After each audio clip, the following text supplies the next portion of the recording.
Ever wondered why tires have different treads? Let's dive into the science behind those grooves and patterns. First up, traction. Different treads are designed to maximize grip on various surfaces. For example, deep grooves help channel water away, reducing the risk of hydroplaning on wet roads.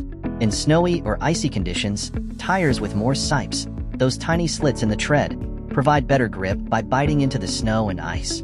For dry roads, tires with larger tread blocks offer better handling and stability, especially when cornering at high speeds.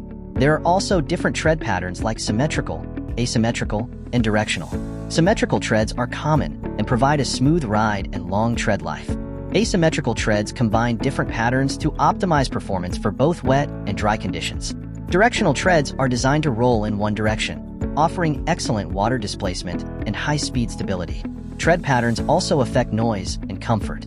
Some designs are specifically made to reduce road noise, giving you a quieter ride.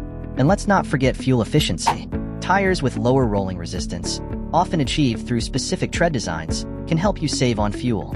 So next time you're shopping for tires, remember, those treads are more than just patterns. They're engineered for your safety, comfort, and performance. Drive safe.